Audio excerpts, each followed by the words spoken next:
for Tuesday, September 11th, 2018. I'm one of your hosts, Greg Miller, alongside Harry Osborn himself, Scott Porter. Hello. How are you, sir? I'm doing very well. I'm back from Europe. Scott, we've known each other a long time now. We've been doing shows since the old IGN days when I first ran into you during a little Walking Dead game you were in. Yes. You remember that, you know what I mean? Yes, a small Walking Dead. If people don't know you, how do you describe yourself to people? Fun-loving, over-competitive. No. How do I describe myself to people? So you meet somebody at a party and you're like, what do you do? Hey, I live in Los Angeles, so my common answer is I'm in the business like everyone else. Yeah, okay. Yeah, it becomes this whole game. There's two things that happen, right? If you're around a bunch of other actors, then the question is really, what are you working on now? Yeah. And there's this squint of the eyes and this and all of a sudden, and then if it's somebody that doesn't know you and they see you at an airport, say, and they're like, hey, you're from a thing, right? Yeah. And then you're like, yeah, and they're like, what was the thing? I'm like, oh God, this is where you start going. Friday Night Lights? Yeah. No, that's not it. Yeah. Speed Racer? Yeah. No, that's not. Heart of Dixie. No, that's not. That's not it either. So it just gets super embarrassing very quickly. So and then eventually I like you're to like, say, I'm Nightwing in the Arkham games, and they're like, oh my God, yeah, which I didn't do facial capture for, so obviously it doesn't even look like me. Voice, but somehow, that's what somehow they figured it out. Yeah. No, I just I'm a big kid playing pretend for a living. Well, I want to talk about it later. What I love about you is that when I had known of you obviously beforehand. I had known you more for your live action roles, you know what I mean? Like being in front of the camera. And then as you started to enter the game space, I knew you not even as a voice actor as much as just a fan. And it seems like you really tricked everybody into giving you voiceover roles and stuff. Yeah, man. It's all about the hustle. And my agent just hated it. But I was like, no, it's this is how I got into the business in the first place. Yeah. You build relationships with people and then eventually you want to work together, and that's how I did it. I would stop by. My very first game was X-Men Destiny. Oh my God, what a winner. Game. What a winner you got on the first one there. It was me, Milo Ventimiglia, and Jamie Chung played I remember this. The three different characters playable characters, yeah. And I had stopped by the Activision booth at E3, and I was playing the game, and some of the devs were there and some of the PR folks were all there, and I was playing through it, and I play a lot of games. Yeah. So I know a lot about games, and they were like, wow, you really actually are a fan of games. I was like, I am. Yeah. Isn't everyone? And they're like, we're a fan of Friday Night Lights. I was like, oh, well, that's, what we should do? We should work together. Yeah. And they were like, yes, we should. And then they sent me, I auditioned for 32 roles in X-Men Destiny. Okay. Everything from Iceman to Pyro to Colossus to Magneto to... Sure.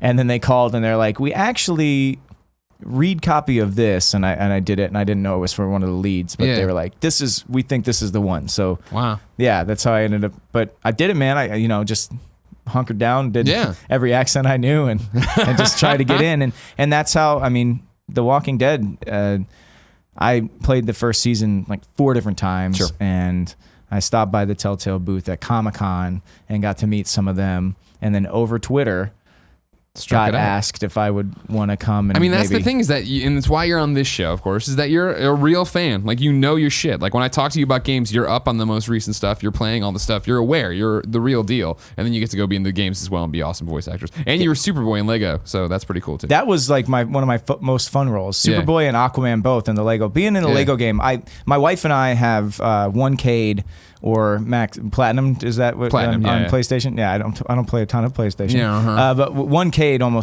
actually 1K'd every single Lego game. Nice. It's the one game series my wife and I play together all the time. So to be in that, I didn't even have kids yet. Yeah. I have 2 kids now. One's 3 and one's 1-year-old, my daughter. And I was doing it just for me and my wife. I'm like, holy shit, I'm in a Lego game.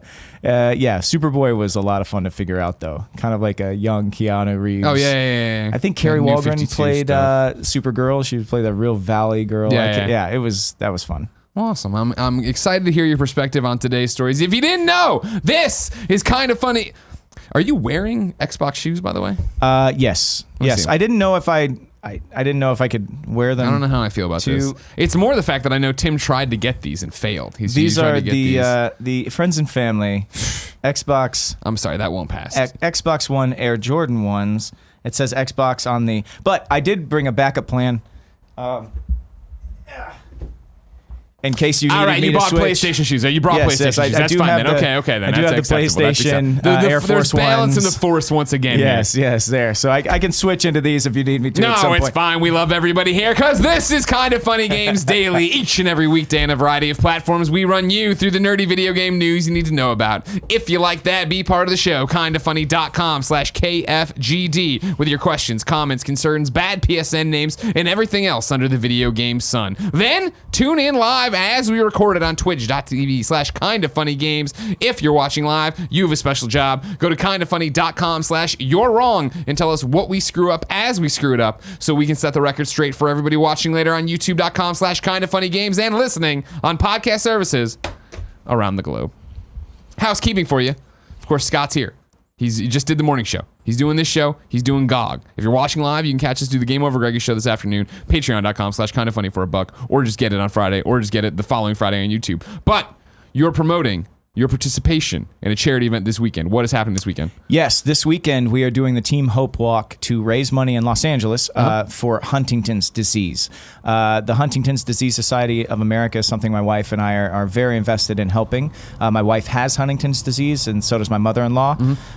It affects our family as well as 30,000 other Americans, and there's over 350,000 at-risk Americans that could have it and not even know it. It's what they call a boutique disease. It needs a lot of attention. That sounds good, but it's not good. Yeah, not good. It's a disease that impacts lesser percentage of the population, but is really tough. It's a really tough disease. So we're trying to raise money to find a cure for it, and we're doing that this weekend. And we have a team page that anybody out there listening can stop by. September the 15th is when the walk is. And kindoffunny.com/Team Porter. You can go support Scott and his wife. We'll talk about this in the Game Over Greggy show. You talked about it a bit on the morning show as well. Yeah. But anybody stop by, read our story, and if you can, help, please. Every dollar helps. Moving on to other housekeeping business, the Spider-Man Spoilercast is live. Insomniacs. Brian Intihar came by, creative director on Spider-Man, to talk to us for 2 hours, nearly 2 hours of every spoiler known to man about what we know about Spider-Man. Do we talk about Scott's role in the game? Maybe, but we'll leave it at that for spoiler reasons. RTX London is this week. That's right. You can go to kindoffunny.com/RTX London right now to see everything we're doing. Joey Noel just updated it. It includes the community meetup. It includes all the other panels we're on, so you can see how busy we are. And it, of course, includes the Kind of Funny panel Sunday. If you're at RTX London, come hang out. And today we're brought to you, well, a sponsor, whatever, by Brooklyn and Loot Crate, but I'll tell you about that later. For now, let's begin the show with what is and forever will be the Roper Report. Time for some news. 5 items on the Roper Report. A baker's dozen. Kevin, Scott, and everybody watching, this is a breaking one that's happening. We don't have a lot of information for you because it's happening right as this is going on. Matt Kim at US Gamer has filed the following report that over on DrDisrespect's Twitch channel, his stream abruptly ended today because apparently someone shot at his house. Here's Matt Kim reporting. In a clip posted online In a clip posted online on Twitter by YouTube news reporter Keemstar, Beahm, and he's talking about DrDisrespect, returns to his stream without his DrDisrespect attire to address his viewers. Quote, "Ladies and gentlemen, I got to end the broadcast right now. Someone shot at our house, our upstairs window." Beahm, DrDisrespect, also revealed that this is the second time in 2 days that someone shot at his family's residence. But today, the shots managed to actually hit his home's upstairs windows. The clip ends with Beahm becoming visibly upset. Beahm, who became one of the most popular streamers on the video platform Twitch for playing PlayerUnknown's Battlegrounds under his brash persona, DrDisrespect, is one of the faces of the Battle Royale genre. He won Trending Gamer Award at the 2017 Video Game Awards. This is not the first incident of someone attacking the home of a popular streaming or YouTube personality. In January 2018, Rooster Teeth's Gavin Free and Meg Turney were victims of a home invasion, which forced the couple to hide in their closet and call 911 as the invader broke into their home. On Beam's Twitch channel, it states that his family is safe and that proper measures are being taken while the stream is offline. Obviously a breaking story right now. We don't have all the facts. There's a lot of stuff out there, as you usually see, but what the fuck, Scott? It's every day you wake up and go, well, it's gonna be better, and then you just hear about more nonsense. Is not the word, but that's. I mean, it's insanity. That's what it is. Yeah. It's just, and it's so disappointing. Yeah, and that's the thing is we're right back to where we were, I think, in the wake of the Madden tragedy, right? Of what can we say? There's nothing to say right now, right? Like everyone knows that this is outrageous and there's no place for this. And why would anyone do this? And it's all the same things. And I think, I was talking to a few people in the office here about it. And it's the idea that Doc comes back to the stream and he's without his hair, his sunglasses, his hair, all that. And the escalation in his voice, right? And I think it's the realization as he speaks that whatever happened yesterday that he didn't report or talk about publicly wasn't an isolated incident. It wasn't just maybe this was a random thing that happened, because that can happen. It seems like no, someone is targeting him, or somebody is, making a point to go after his home. It's an interesting conversation that goes above this, that, a lot of celebrity over the course of time, stalking reports, all of those things. But the level of accessibility that people have to, film or television, actors or actresses or people in the business for a very long time was very, very, very small. Yeah. But the accessibility to personalities on Twitch or on YouTube, all of these things, they are highly visible and very accessible. Yeah. And you hate to think that maybe we've gotten to a point where people need to take extra steps. We want to trust in the best of all of us. And I love this community and I believe in this community. You and I were both on the Jacksonville stream saying these same things. But, reality and our ideas of what the ideals of this community are may be separate things, and well, it's one of those, all it takes is one person, right? Like this isn't obviously demonizing, and even the Doc thing, but demonizing everyone who watches Twitch or everyone who's a fan, or right? It's just it's these specific instances, right? Whether it be whether it be the Madden thing, whether it be what they're talking about with Meg and Gavin, whether it be Christine Grimy, right? Like the YouTube singer who was shot at a meet and greet. Like it is that thing that I think we all wrestle with right now, in the way that, when I favorite a tweet or respond to a tweet and somebody screen caps the tweet and puts it, I'm like, I can't believe this is the best day in my life, right? And that's happening while I'm walking my dog or waiting on the dishwasher, or we're such normal people that I think Doc or Meg or whoever, you have this, what normal life is, and then it is this thing of, well, maybe we should be a little bit smarter. You know what I mean? Yeah. Maybe when I leave the apartment to walk the dog, I should lock the door, not just walk out thinking nothing's going to happen. Even though nothing will, most likely, there's still these chances that it's not going to. We live in an age of transparency, and not all of the transparency is to our benefit. Yeah. 100%. And it's just unfortunate, and I hope we can figure it out. But I think it's time to start thinking a little more about security and those things. Oh, of course. And it's a shame that we have to do it, but that's when we reach these levels of popularity and viewership and all of these things. And I mean, a lot of people in Middle America or a lot of my friends even go, hey, wait, so people watch people play? Yes, they do, and a lot of them do, and it's very wide reaching at this point. Yeah. I think it's just, yes, we grapple with it, but it's just so unfortunate, and I really hope for his safety, his family's safety, and that we figure this out and get ahead of it. Yeah. Of course, I'm off to London tonight. If there's any more developments in this, I'm sure they will teach you about it tomorrow on Kind of Funny Games Daily as we continue to get this. And of course, we're jumping to conclusions that it's a Twitch viewer, it's a fan, maybe it's, there's a whole bunch of, everybody has lives and different roles in them and whatever and else. Obviously, that's what we jump to because it seems like that's what it'd be United at, but obviously there's a whole bunch of stuff going on. This is all from DrDisrespect too. It's alleged. I don't think he's lying to you, but it might be. Everything's breaking right now, and it's just another holy shit story of like, why? You know what I mean? Yes, and 100%. A cry for a million other things that need to be reformed here in this country. Number 2. Fortnite has removed the drum gun. This is from... it was a slow news day up until then, believe it or not. Michael, Koczwara over at IGN says, the Fortnite 5.4 content update has removed the controversial drum gun with no warning or notice when the patch went live this morning. For weeks, Fortnite players have debated the drum gun's superb usefulness in a variety of different situations and what lengths Epic should go to balance the weapon. It features a quick and easy spray technique with a fast rate of fire that can mow down nearby enemies and even those at longer ranges. It also rips through enemy buildings, putting other assault rifles to shame, making the minigun and light machine gun obsolete. All right, has Fortnite taken over your life? Have you gotten into that? You're Destiny through and through. Yeah, I'm a Destiny guy, and I Yeah. was actually going to just say that this is reminiscent of something Bungie had to do. Prometheus Lens when it first came out in the Trials Online. of Osiris Yeah. DLC, and it was just a weekend of nobody using anything but Prometheus Lens and just melting each other, and it was kind of fun for a weekend. I was It was gonna say, actually like a breath of fresh air. They leaned into it on the Destiny account, if I remember, Bungie Yeah. account, right? Where they're like, hey, it's laser weekend, have fun. But then they went ahead and disabled it until they could get the perk to work correctly. Fortnite has not taken over my life. I'm a fan of Fortnite. I've been more into it since it's come to Switch. Yeah, hell yeah. Kevin, he's so- one of us. Yeah. Yes, there you go. Cross-play and all that. And one of my best friends in the world plays on Switch as well. And he's down in Orlando, and it's fun to jump on. It's a little intimidating at first. Oh, yeah. A lot intimidating. yeah. But I don't, I know people are going to be up in arms, but I think sometimes it's just the smartest move. Just pull it down until we can balance it. This and is just one of put those. it back in. It's a rare news story I feel on Kind of Funny Games Daily that we just put out there because it is literal news. And there you go. Take away.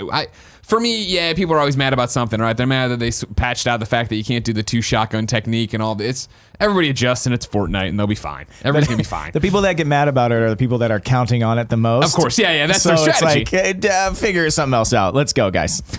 Number 3, speaking of Nintendo Switch, there are new rumors about when that Nintendo Direct is going to drop. Ryan Craddock over at Nintendo Life reports, it's Nintendo Direct rumor time once again, folks. It would appear that the previously delayed Nintendo Direct will now air on Thursday, September 13th. Information from multiple trusted sources has indicated that the Nintendo Direct will now take place at 3 p.m. Pacific on Thursday. This timing corresponds exactly with the timings of the previous announcement, which was scheduled to take place at 3 p.m. last Thursday. This would mean the Direct has been delayed exactly 1 week, which is what I predicted when this there earthquake happened, and Nintendo, out of respect, was like, we got to delay this thing. You figure, of course, online details, what's going on there. Everybody's praying for Animal Crossing. We'll see. Some kind of Smash announcement. You can go back to last Wednesday's Gamescast, I believe, or Games Daily, and hear Tim lay out exactly what's probably going to happen. The difference with Nintendo is to a lot of other big companies is that it's just on their timetable, but when they release it, it's fantastic. Yeah. So it's just like, it's an exercise in patience, just like everything else with Nintendo. Yeah. But you do know that, like, when the last Zelda came out, everybody had waited for it forever. Yeah. And that is why they waited forever, Yeah. because it's the most marvelous game that's ever been created. Yeah. It's like, you're going to get that. You're going to get Super Mario Odyssey level of entertainment and level design and just something new and fresh. Are you all in? Are you buying the online or the Nintendo online thing with all, it's like basically NES games they'll give you and all this other save clouds and all that jazz? I mean, the only thing is that there's so many other ways to consume that stuff. Yeah. Whether legal or illegal, I guess you want to say, but there's so many other ways to have played it or to play it. I think I'm going to be completely down with it if they show us a slate of games that are new and fresh, or some ports that just haven't been done before, Sure. maybe that you don't find everywhere. I mean, like the Super NES Classic that came out, I mean, had some games on it that were just nearly impossible to find. Sure, that and, Star Fox one, so, right? Yeah. So, if they can bring some stuff to it from there, and if we get a good idea of the slate that's coming up. Yeah, it'll be fascinating to see how they know. do this. They've announced so many NES games for it, and I say so many, a handful of them. They still have more to go. It's just, for me, I'm going to give them the $20 a year for save cloud backup, right? Just be able to back my saves to the cloud, because if I lose my Octopath save, if I lose my Valkyria Chronicles 4 save, I'll lose my mind. So Right. it's like, I just want that protected. And outside of that, if I get some games on the back end, sure. I'm Right. never going to go play Splatoon 2 online. I'm not worried about that. That's not really the bonus for me. Yeah. I saw you with your Switch. You're a traveling man. What have you been playing? I mean, I'm still, I've got 2 kids, 3 and 1. And when I do travel, I do take my Switch, but Rabbids is still my favorite. Really? Oh, yeah, you're- Mario oh, vs. wow, Rabbids yeah. is still Great just game. one of my favorite games Yeah, of the yeah. last couple of years. I am getting ready to start Octopath Traveler. So I just With the kids, you'll be playing that forever. I know that's the issue is that once I start it on a flight or on traveling away from home, I'm gonna have to find time to play it at home, which means I'm either gonna have to do it on the toilet or in bed at night when I'm supposed to be watching TV with my wife. So there's just there's a very, very limited window of time for me. So I get scared to start something that I'm not going to be able to finish. Sure. And that's what's been so nice about like Rabbids or, I'm, building my Mario Kart, tracks. And I've already unlocked everything on the Wii and, on Mario 8 Deluxe, but it's still fun to do. And it's small snippets of time. I want to start Dead Cells, but I've heard the same thing. It's like, that'll definitely kind of get sucked into it. So we got this London flight tonight, and I'm like giddy to have the 10+ hours of sitting there with my Switch, and just playing Valkyrie, hopefully beating that somewhere either on the flight there or back, and then going back to Octopath and just actually making serious moves. Because for me, it's been the same thing of, okay, I play an hour on the plane, or I play this, that, and then you set it aside because you come home to your consoles and they're on the TV, and then I go back out and I just want to commit and be done. Yeah. I ran into a huge problem a couple of years ago and that was before I had kids. Suikoden Tiercrest came out on Game Boy. Back, on the DS, and that took over my life. And now I'm a huge Suikoden fan, so it's like I had to play it. But I was playing it at home hours every day. Yeah. And I'm not even online. I'm just sitting there, holding your DS playing. That's why Zelda was really tough for me, but Odyssey was great too. You could play in a level, you can collect a couple of items, and then you can call it a day. You felt like you were making progress. Yes, I'm gonna go get that one moon. I got progress. that moon. I saw another moon. I'll go get that moon. And then cool. I'm gonna stop here. Same with shrines was the same way in Zelda, right? Yeah. But then you get the one of I hope this is one of the easy shrines. You get in there, it's like, well, here's this enemy. Like, God damn it. Andy, you wearing sweatpants? Yeah. You all set for the flight? Is that what you're doing there? You're already in flight mode? Yeah, I don't want to be uncomfortable. Oh wait, hold on, that mic's off. Hold on. This is breaking news. Andy's in sweatpants. I'm in joggers right now. Yeah. Call of Duty Blackout's awesome. Oh yeah, you played it last Fun, night? yeah. Yeah? Feels great. It's so smooth. You're supposed to come in and give us the report today. Sorry. It is. Breaking news. #1 games journalist Andy Cortez Hey, has what's up, played. guys? Here with all the scoops, guys. It's incredibly smooth and optimized for still being in beta. Oh wow, yeah. It just doesn't you come to expect jank in these sort of brand new battle royale games. You're testing out this experience, yeah. And I feel, but even for the games that have been out for a long time, PUBG or H1Z1, you have the jank and it's very present. It's always there. But it just feels so good. It's so buttery smooth. It's 60 frames per second. Yeah. I believe, I don't know if they're gonna up the player count. I've heard rumors of that, but right now there are we read an article here where they're like, we can go up, but we've lost fidelity. We want to make sure that you're getting this experience. I think 80 is probably the perfect number, especially since the map isn't as big as what PUBG has to offer. But yeah, it feels so good. The inventory system's still kind of weird, clunky. but I did. Some people tweeted at me after I talked about it yesterday that they are looking to upgrade the inventory system, because right now you are just cycling through weapons and you're seeing one by one you're not able to move everything. But yeah, it feels great. It's weird that there are zombies in it. There's just zombies in the mood, or you're right, okay, because isn't it all the Call of Duty characters are mashed up in there? I don't really know, but I dropped in an area and they're like, oh, there's zombies in there, and I just thought I thought people were joking. And I was like, oh, why are there zombies in this one house? Like NPCs that are attacking? Yeah. And then you kind of PvE element in the middle of a battle royale. But in just one tiny area. Or maybe there's another area that I didn't drop. But you kill the zombies, they drop the weapons from the Call of Duty Zombies mode. Gotcha. So in this sort of realistic battle royale game with all these like cool, super modernized weapons and ARs and stuff, you do have like a ray gun. And then there's a little like clapping monkey with the cymbals meant to I remember him from Zombies. Distract people. Yeah, so I guess they're bringing everything in, sort of throwing everything at the wall. I don't know. How are they dealing with perks and kill streaks and stuff like that? Is it any of that stuff, like basic Call of Duty stuff in? A lot of the perks that you find are drops. They're still drops. That either you kill from you. I don't know if players drop them, or if you just find them scattered around the world or whatever. But you have these perks, and some of them are like, oh, you can see your teammates through walls, or you can blah blah blah, run this fast for 5 seconds or whatever. but the just some quality of life improvements, like healing on the go, feels so good. You're in a firefight, you could just sprint away and stick the needle in your arm and heal up for 15%. You can find all these tiny little med packs that I think like a 15 health boost, and it's just super quick, and cool. You're in and out. You're not having to go somewhere, squat, and the action dies. It's constantly going.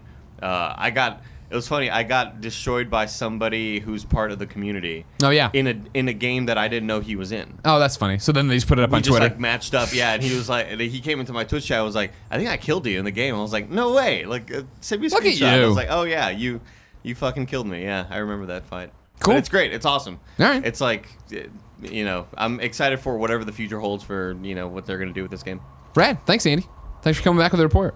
Thanks for dressing up for work. We're wearing real pants. I think it's really smart to throw that stuff in there. Oh yeah.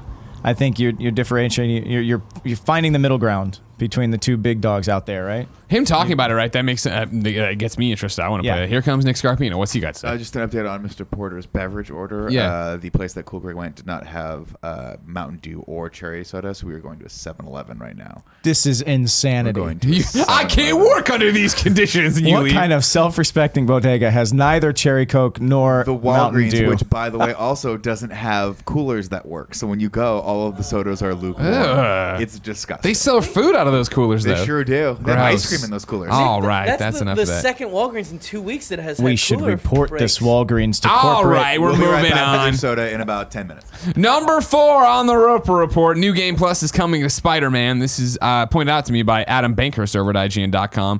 And a quick little thing he said, developer Insomniac Games responded to a fan last night on Twitter who asked, will there be a New Game Plus feature for Spider-Man PlayStation 4? While their answer didn't give too many details, they did confirm that, yes, they are working on it and polishing it up right now.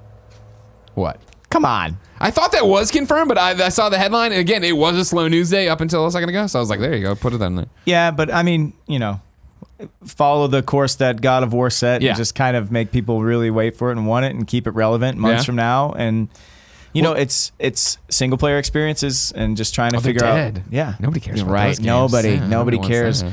unless you make a wonderful story first player. And then wait, Everybody now this cares. is everybody cares now. Oh yeah, no, maybe it was just the quality of things that was The problem. the problem. No, not always. I mean, sometimes release windows do matter. Sure, But, of course. Titanfall too. But yeah, no. Yes. Exactly. Yeah. Dishonored, any of those? But yeah, no.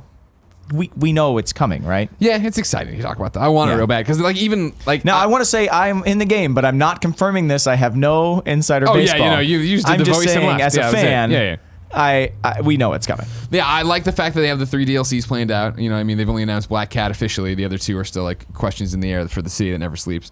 But yeah, whenever they get to New Game Plus, great. Because even last night, it was like, man, I want to play something before you go to bed. I'm going to London. I'm gonna have the Switch. I was like, I haven't gone to the firehouse yet in New York. I didn't realize that was there until all the photo mode stuff started. So all right, let's go. Jump back into Spider-Man. Got my final my final photo I needed to get for the hidden photo challenge thing or whatever, and then went to the firehouse. And I was like, this game's so good.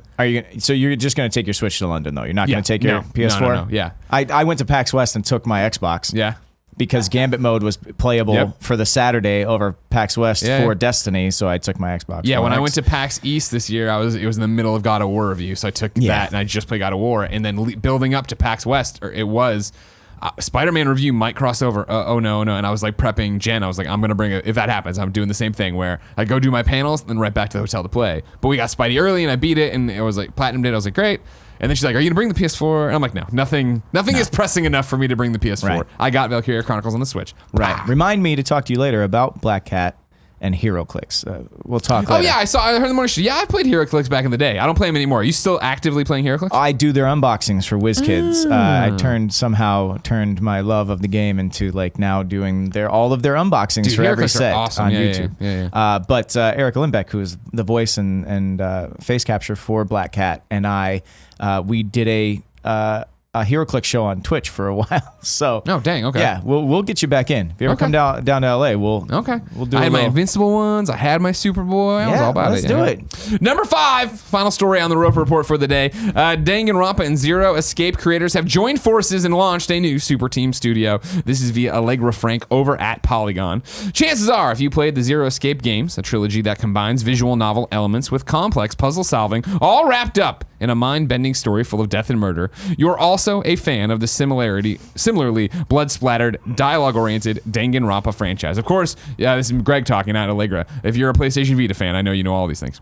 It's only fitting that their creators, Kazutaka Kodaka and Kotaro Yuchi Koshi of Danganronpa and Zero Escape, respectively. I'm terrible at Japanese names and everybody makes fun of me. Have joined up to form their own indie studio. 2 Kaio Games was revealed as part of a Famitsu magazine live stream earlier today, during which the 7-member team introduced what it currently has in production.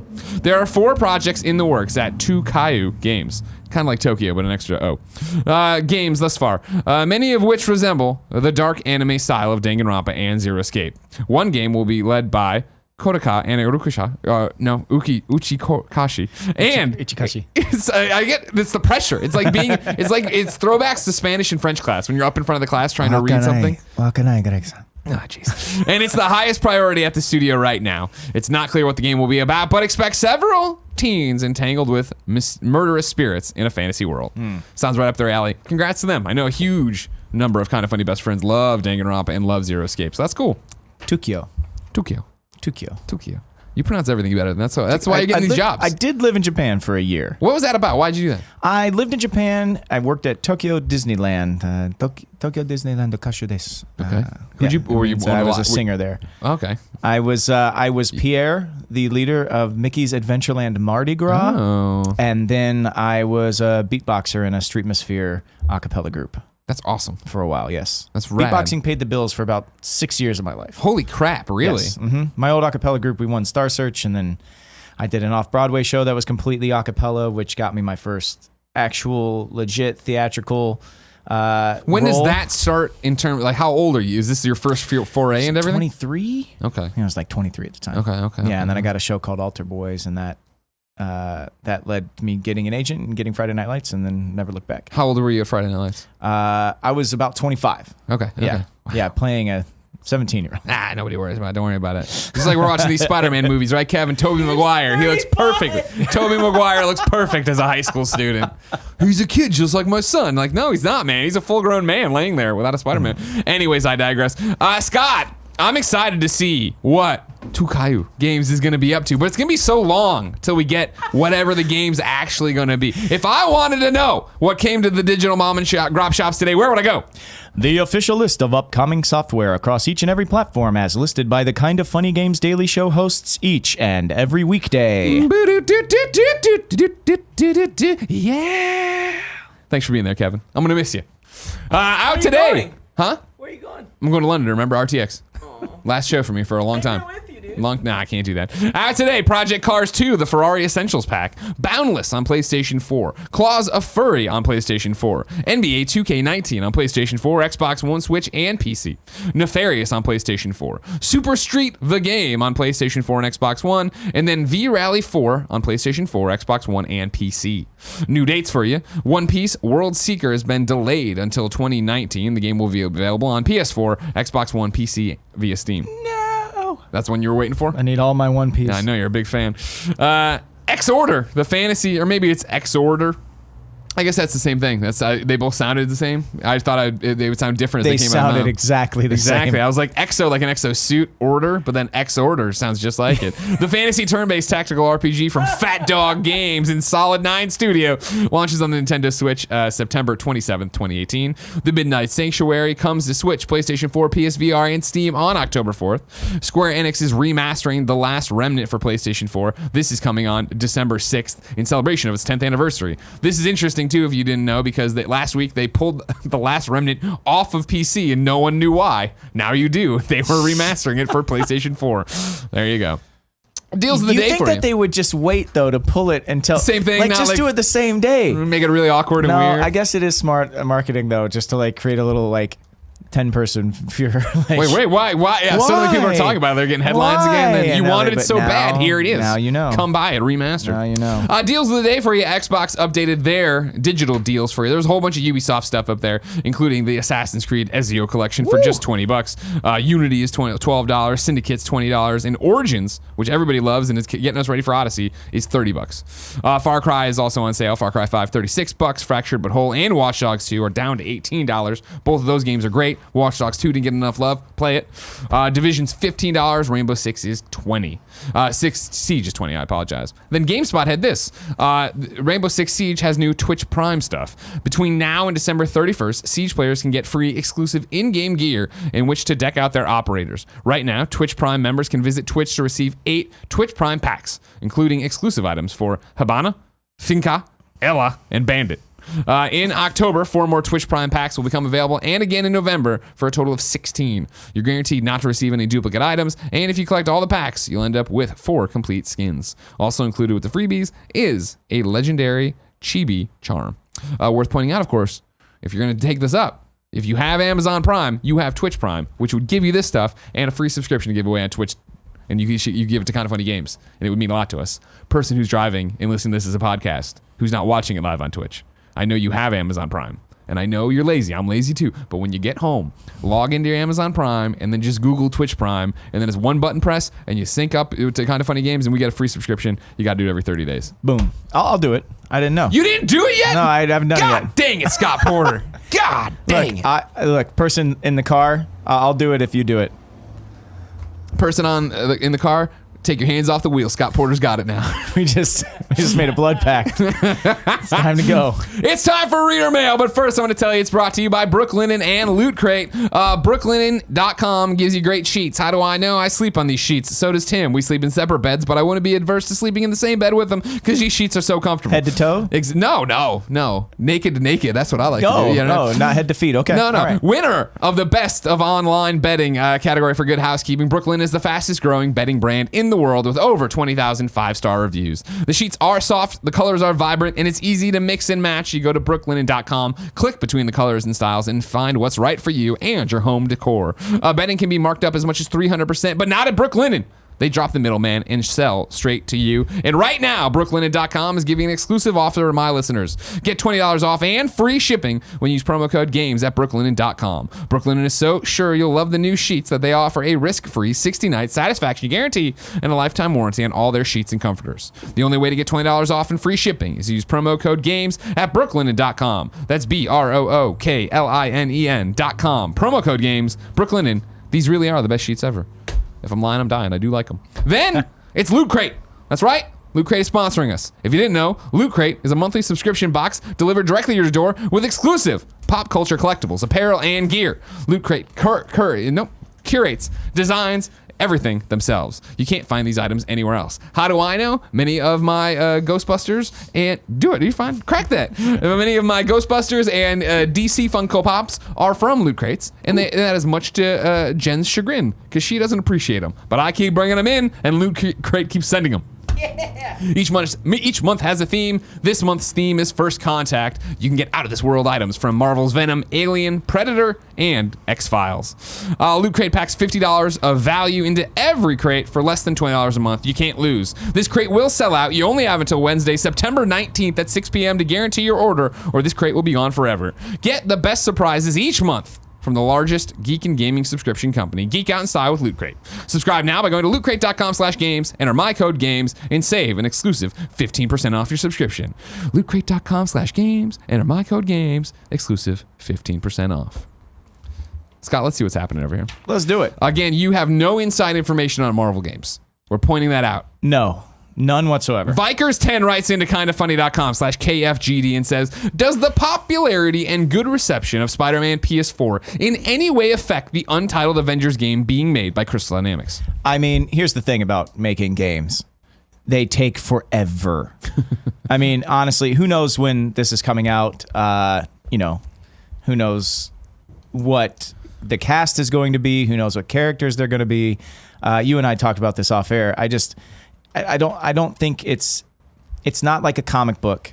It's not even like the cinematic universe, yeah, where you can go, okay, you know what? we can put an Easter egg or a couple of nuggets. I mean, maybe they could do that, but I don't think it's going to affect their story direction or anything. I think maybe they can be a little bit more bold now in seeing Spider-Man's success, and really swing for the fences and hope to achieve the same result. Yeah, I still stand by. I don't think there's going to be that Spider-Man and Avengers are shared universe game. And I understand that Bill Roseman's from Marvel Games is always, I ask him about it every E3 whenever I talk to him, right? And he's always, we'll see. We just want to focus on these games. And Bill's a great guy, and Marvel Games has a great idea. But what Marvel Games is doing so well is going to talented developers, giving them the IP, and saying, make something awesome.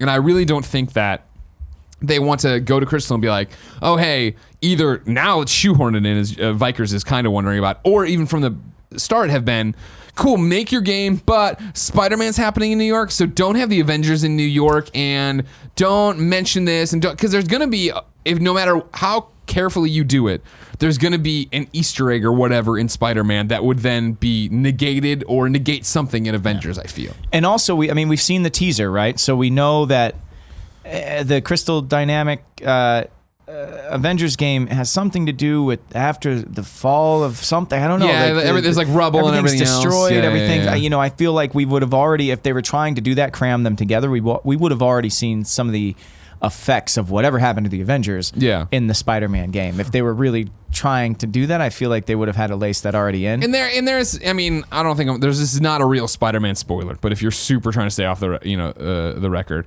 like their Avengers Tower is in Spider-Man, which is a cool Easter egg for Spider-Man. He makes one line of dialogue about where they are and why they're not there, and I've seen a lot of people on Spoilercast even read into it. And Brian's response was, well, I don't know, but I don't think that ties into what they're doing. Maybe I'm going to be totally wrong, and it will, and it'll all be one shared universe, and I'm wrong, but it just seems like something I'd want my creators to go create whatever they want and not have to worry about it. Yeah, and I think, what I hope it does, in the way of affecting what they're doing is just give them reassurance that awesome games can be made with Marvel characters, and just let's swing for the fences. Let's do something special. Yeah. I mean, the Avengers deserve a special game with a unique story that needs to set itself apart from the Marvel Cinematic Universe. Yeah. And the only way to do that is do what Spidey did and go all in. Yeah. And hopefully they do. Hopefully they don't play it safe. They go, you know what? It can be successful. We're seeing it happen right now. Let's just, all those crazy ideas we had, let's just go at it. Exactly. Paul writes in to kindoffunny.com/KFGD, just like you can. Scott, I know this is going to sound crazy. This is a PlayStation related question. Mm-hmm. However, I think you, as an Xbox achievement whore, can find the common ground with us about the PlayStation trophy whoreness here. 151,298 gamer score. You're not obsessed at all. Paul writes in and says, Gregory Miller, I have a trophy related question for you. With many people reporting that Spider-Man has a very obtainable platinum trophy that has an obtainable platinum trophy that now makes 3 exclusive games in the last 2 years, along with God of War and Horizon, that have platinum trophies that even more casual fans can get with just a little work. Do you see this trend going forward, and what do you expect from the trophy list for games like Days Gone and The Last of Us Part 2? Do you think all of your yelling about trophies has finally paid off? Smiley emoji. Thanks for everything you do, Paul. I yell about trophies a lot on this show, and every show, and on the Twitter, and on the Instagram. As you should. And in person, and at E3. Yes, of course, this stuff matters to us, right? Yeah. Do you care when a trophy list is obtainable? Like, you're not killing yourself to get it, or achievements in yours? Not at all. Yeah. Here's my take on this. Putting extra difficult achievements into a game in the hopes of prolonging someone's time with your game is false depth to me. Mm-hmm. Don't use the trophies or the achievements as a crutch to try and get some extra replayability out of your game. Now, do difficult things that are skill-based that, for like Ori. A challenge. Ori and the Blind Forest. Yeah. Like, there's a very challenging couple of achievements in there. Or for Titanfall 2, I know I'm mentioning Xbox games here. No, please go for it. But to run the very first exercise and top in the place 3 of the time, that's skill-based, and it's very cool. But it's not tedious. It's not overly hard. It's not impossible. Attainable trophy lists are perfectly fine in my world because those games, Spider-Man, God of War, Horizon, have incredible depth on their own, even without a trophies list. Yeah. And that's what all games should be trying to do. Have incredible depth and then have this cool little thing that kind of rewards the gamers for playing this incredibly deep game. So, Well, I mean, the 3 games we're talking about here right now, right? Spider-Man, God of War, Horizon, are all games I've platinumed. And all 3 of them are games that once I platinum, I was like, man, I want more. And I can't tell you the amount of games that I have gone for the platinum, or, you know, I have a lot of Xbox achievements. Well, not, I don't have a lot, but I've gone after Xbox achievements too, in the same vein where it's like, it goes the opposite, where I finally finish it or I quit on it, and I'm like, you've left me hating your game and not wanting to play it, and it overstayed its welcome. Whereas like Spider-Man, I think did tap out a little early. I could have gone for more collectibles, more whatever, but it was a great platinum, and now I am like, man, take my money. Where's the DLC? Take it. Where's New Game Plus? Take it. In God of War, the same way of like, I finished that and I was like, man, this game just blew my mind. Horizon, the list goes on like that. But when you put in a trophy that is pretty much unobtainable, it's like, well, no, like I don't want to, I don't want to grind out on this. I don't want to do it in where I have to do something so specific, and there is a bit of chance in there, right? Yeah. Like I think back to Freedom Wars, which was a PlayStation Vita game that was like, there was random drops in it and all stuff, and like to get the best gear to do it was like, I don't have time for this. I don't have the desire to do this. Like I always thought, Dead Rising, the original one, that was one of my Xbox games where I did go out and grind out the achievements in it, right? And it went back and forth, where it's like it had achievements in it of like walk however many meters on zombies' heads, and like which made you had to get this upgrade, which made you, and I was like, oh wow, this is teaching me or challenging me way to play the game in a way I've never done before. Right. But then it was also do the genocide of killing zombies, and I was like, this is me for 3 nights driving around the parking garage basement in the car and being like, this is annoying. Yeah, you had to kill the population of the town, right? And zombies, and it was just, you had to play for an extra, I mean, you're talking about 16 hours of time. Like, I think somebody did the math once. If you kill the most efficient way to kill zombies, and if you kill them the most efficient way, it's still going to take you like over 16 hours to get all of those kills. And that's just doing that thing to get that achievement. That's 100%. Ridiculous. But like you said, and like I said, if it's something skill based and makes you see the game in a different way and a different light, and you play it a little bit differently, and it adds some actual depth, great. But also these are first party exclusives, and they want everybody to play them. Yeah. And they want everyone to come out the other side. They know how great the game is.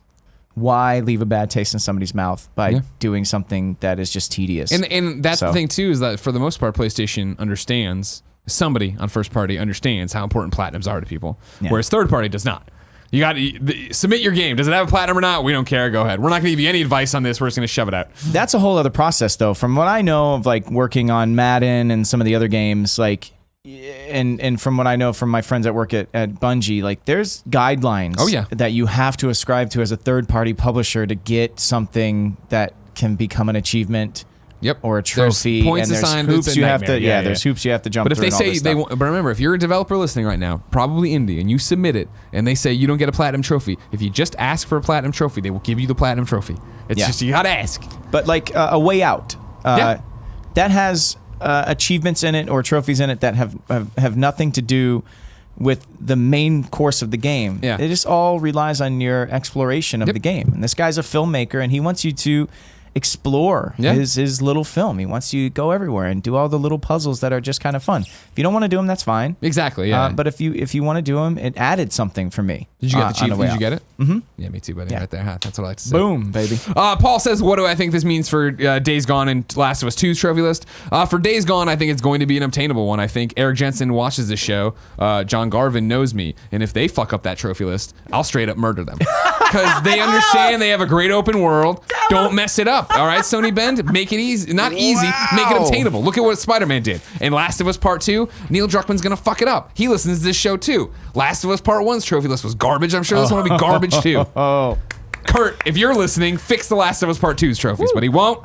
I have an achievement. Scott Lowe, anybody? I have an achievement named after me. Where's that one? Madden.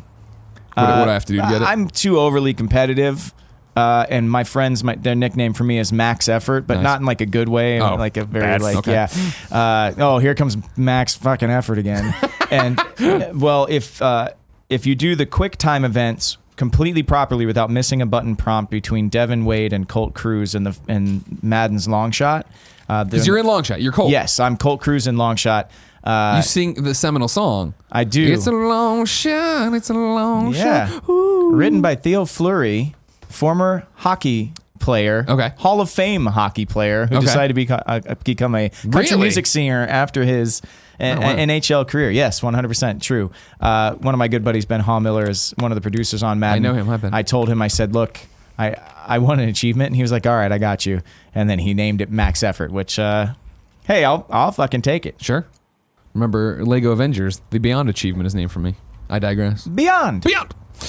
Sam from Minnesota wants a little inside baseball. He says, hey, KFGD.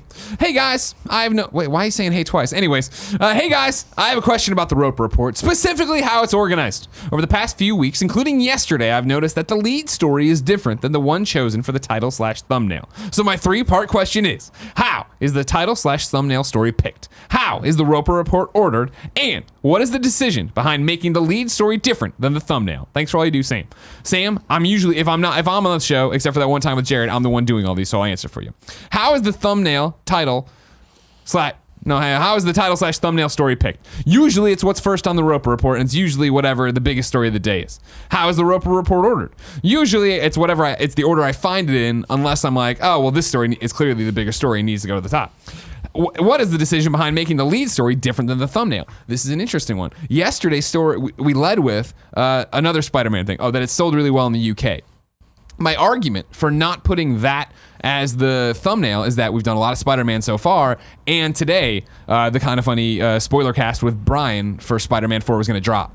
So I didn't want it to be for sure back-to-back Spider-Man thumbnails in the kind of funny games way. So that's what I did there. Boom. There you go. Kevin, what did you order? Smells good. Wonderful. The fans taking all the food and just making it over sorry. here. No, we're not mad. No. I didn't eat breakfast. So No, it's Yeah, no. the I smell had just bacon. comes in this box and it does not leave. So we're just going to be.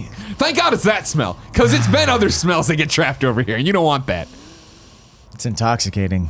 Brett Lee writes into kindoffunny.com/KFGD and says, angry Greg voice. Listen up, you kind of funny fuckers. Whoa. On Monday's show, Greg glossed over the fact that Dust, an Elysian's Tale, was releasing on Switch. If you enjoy Metroid-style Vania games with over-the-top action, RPG-like elements, and adorably cute, lovable characters with a good, interesting story, then pick up this game. End voice. For real, though, this game is released for free back on PSN, and I fell in love with it, but it really hasn't gotten the notoriety I believe it deserves. I also wanted to share with the best friends how great this little game is. Love what you do. You make my work days easier. You can check me on this, but I think Dust was all done by one guy. That sounds right. I played the kindoffunny.com/hero. shit out of it. Yeah.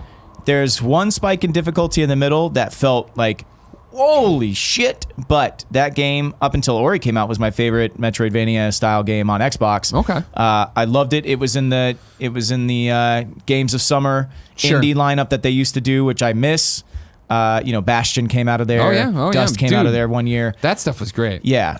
So yes, this game I can Summer of co-sign. Arcade was always awesome. I can co-sign. Okay. Brett Lee's. Not his anger. Well, that's just a character. That's just an angry Greg voice character. That's fine. No, he's not mad. Yeah, but yes, everybody, please. You want to talk about a game that you can play on Switch that you feel like you've done something and Yeah. you can put it down. It's a shorter style game. You know, like a lot of the smaller platformers, you can probably get it done in 6 hours. You know, if you're taking your time. Lots of cool different powers to get. It's a neat little world that you play in. Very mystical, magical type of stuff. You keep coming back to, you have these two kids and they get into your gaming time. Yeah. For you, if somebody described like what games are you looking forward to? Like what do you play? Like what do you prioritize that you have to play? So we've got the big mamma jamma Destiny. I've of course since my son. So my son was born in May, the year in 2015, the year that Destiny released. Yeah. He's only known this Destiny life. And his father, the Guardian. Yeah, his father. Actually, we were. I shit you not. We were playing Warlock and Titan yesterday. He wants to know what weapons they use. So my wife, I'll post some of this stuff on my Instagram. But my wife made out of a cardboard box a shield, a Zelda shield for him because he wanted to be Link in Zelda a couple of weeks ago. Sure. And she makes all this stuff out of. And he's got the shield. So I said, well, you've got your shield. There's a hammer. One of the Titans has a big, flaming hammer now. Or you can have the Sentinel shield. It's purple, and he's like, "Oh, I want to have the shield." So he wanted to be a Titan, wanted to have the shield, and he gave me his Master Sword and told me I was going to be the Warlock with the Fire Sword. Adorable. And then we went around and found, quote unquote, hive throughout the house, and Is your wife tossing out engrams for him to pick so up? here's the thing. The reason he knows this is not because he sits and watches me play. It's because they made a children's book called D is for Destiny. Oh, really? For all the I didn't see children those. of the people that worked on Destiny so tirelessly. And I bought it, and he loves reading that book. It's A through Z, and it's all things that That's are in awesome. Destiny. That's so really cool. that's priority number one. I have a lot of good friends who play that game, and that gives me a little bit of, because here's the thing, secret when you have kids, a lot of your friends that you had, like, you just don't talk to They're them gone. anymore. They're done now, yeah. Yeah, and so this allows me to keep in touch with them and still challenge myself both in a PvP context and a PvE context. So the raids are fantastic to get together to beat. And I can pick things up. I can pick bounties up. I can do stuff short amount of time. I have nap time gaming and nighttime gaming. That's what I have. Okay. But besides that, I play a lot of smaller games. I mentioned Ori. I can't wait for the new Ori to come out. Dust, games like that. A lot of these adventure games that have come out, Gone Home, stuff like that. Oh yeah. Played through those. What was the Edith? What Remains of Edith Finch? What Remains of Edith Finch? A lot of the things that Annapurna is doing. Annapurna. You played Donut County yet? Have not. There you go. That's a good one. It's mobile, right? Yeah. Well, no, it's on PlayStation 4 it's on PlayStation 4. He was just in the show. PlayStation 4, PC, iOS. Yeah, so I got to fire up the PS4 for that. See, the PS4 is up in the man cave. Gotcha. The Xbox is downstairs in the main living room. Sure. It's just easier for me to get on because at night the kids are sleeping right next to the man cave. So I just need to move the PS4 downstairs. Anyway, long story short, a lot of like the smaller adventure games, platformers, stuff like that, and then occasionally I'll take on a big game. I can't take on anything too big. I probably will not play Red Dead. Oh my gosh. Yeah, there's no. Did you play the original? Or not the original? Did you play Red Dead Redemption? I did. I played it for 28 hours, and all I did was pick flowers and shoot birds.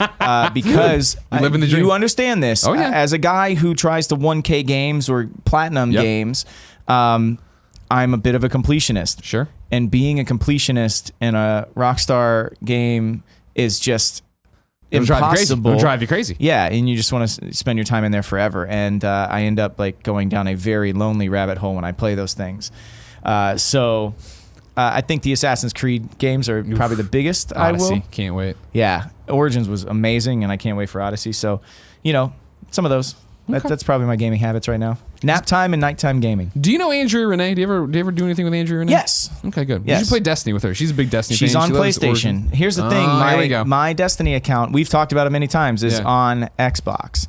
If there was a way to take my character from Xbox and move it over to PlayStation, half of my fire team left me last year, and they went to jumped PlayStation? on. Yeah. Yes, because they get all the exclusives. Sure. Oh yeah. A year ahead of time. Yeah. And I stayed with the other half Plus of my Destiny, fire really team. attainable platinum. Destiny 2, really good. I have that platinum. You know what I mean? Yeah, I got the 1K. you have. I'm sure I got you the have 1K. it. I got I'm the not 1K. worried about that. We're good. I did my Prestige Nightfall. We're good to go. Final question of the day goes to bilzac, who says, "Clear eyes, full hearts, can't lose." Woo! Just want to say that to Scott. Dude. Wasn't a question at all. Just saying that to you. Texas forever. Texas forever. You ever get sick of that, or do you like that? Like you're identifiable with such a great line and show and all that. It gave me my entire career. Yeah. I'll never get mad at it. I never thought though that I would have something that people would say to me that I would get tired of. And oh my God, it's a miracle you're walking. It has become like that's the thing. That's if I'm in an airport, it's just like, oh my God, you're walking. I'm this. Oh yeah, I am. I have not heard that so many times in my life. But if I hear a Clear Eyes, Full Hearts, I will always turn around and yell, "Can't lose." Oh, that's awesome. I will always be grateful to that show. I wouldn't be doing games if it wasn't for Friday Night Lights. So never get tired of it. Good.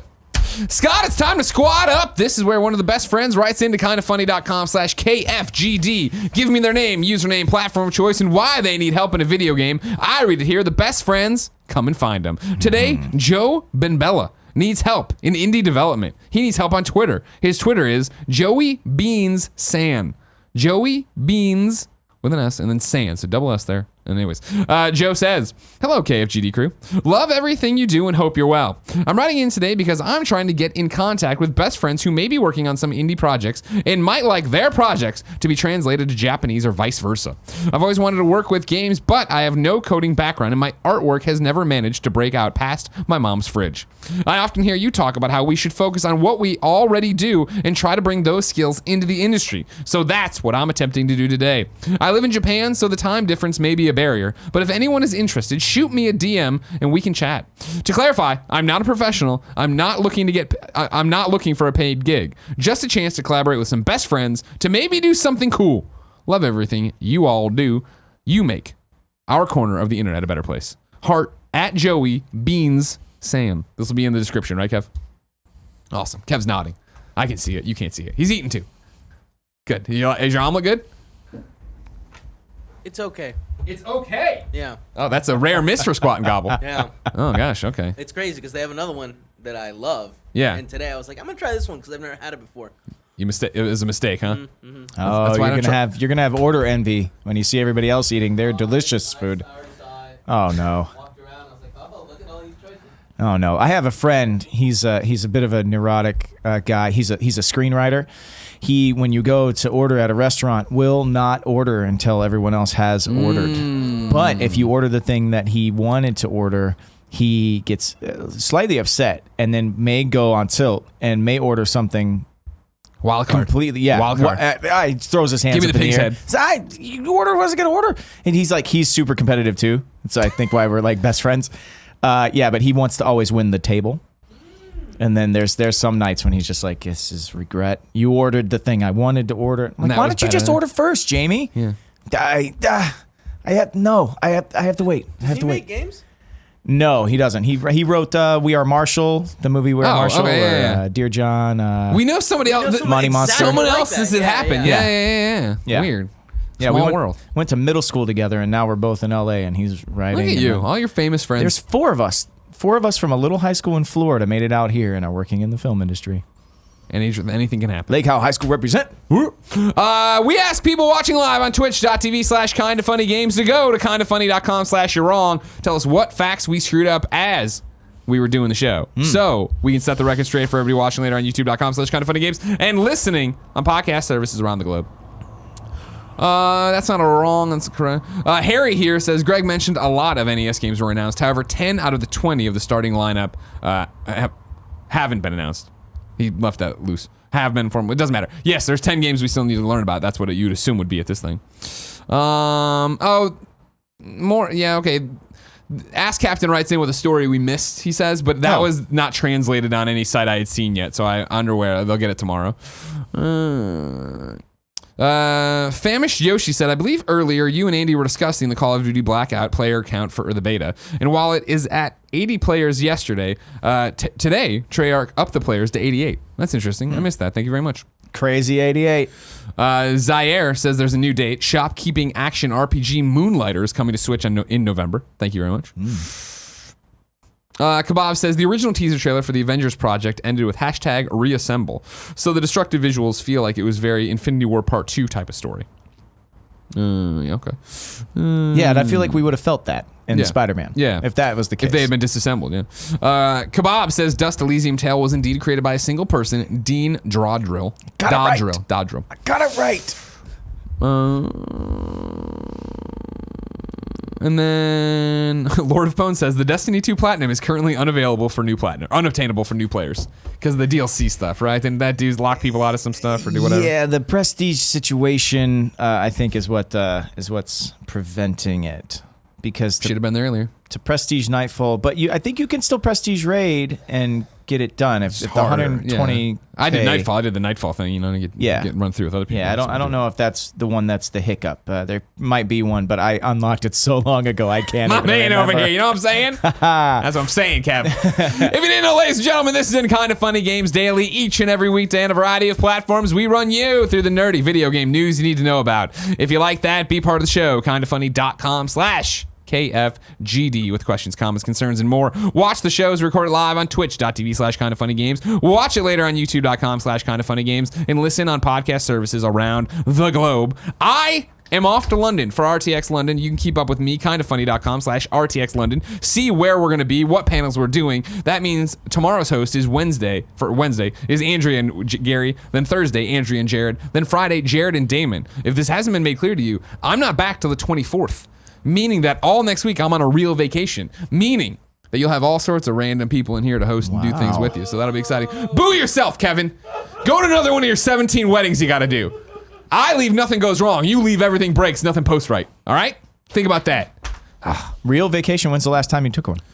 I'm doing the thing where I'm putting up the out of office message that I'm not checking the inbox. And I don't know the last time I put up an out of office that was like, I'm literally not checking this. Hardest working man in games business. That's what they call me, you know what I mean? Suck it, Andrea Renee, busiest lady in business. Scott, you're here for kindafunny.com/Team Porter. Hunting is a disease. Yes. You're going to talk about that on the Game Over Greggy show today. Yes. That'll be 2 o'clock on patreon.com/kindafunny if you're still watching. And if not, it'll be up on Patreon on Friday and then a week later on YouTube and all the other stuff. Okay. Anything else you want to promote? You're in games, of course, Spider-Man. That's happening right now. Wait a minute. So what we do today won't be available. Today, it's live. You can watch it live on Patreon. Got it. Friday, if you support us on Patreon, you can get it early. And if you don't want to pay any money, a week later, it goes up on YouTube and podcast services. Which will be after the walk. Sure, but you can still donate after the fact. Yeah. Yeah. You can. Yeah, don't worry about that, please. Yeah. Anything else I want to? No, I mean, I've had a pretty cool year in games. If you haven't played Madden, go check out Colt Cruise's story, what happens in Madden's Long Shot 2, and play the shit out of Spider-Man, and see if anything interesting happens with Harry throughout the course of that game, Harry Osborn, and if there's any cartoon crossover stuff, get ready for Black Panther's Quest. It's a new cartoon coming out on Disney XD, and I will be White Wolf. I'm Black Panther's brother in that. So you're a busy man. Yeah, man. Well, thank you trying for to keep coming it by. going. It's a pleasure working with you. It's a pleasure being here. Ladies and gentlemen, until next time, it's been our pleasure to serve you.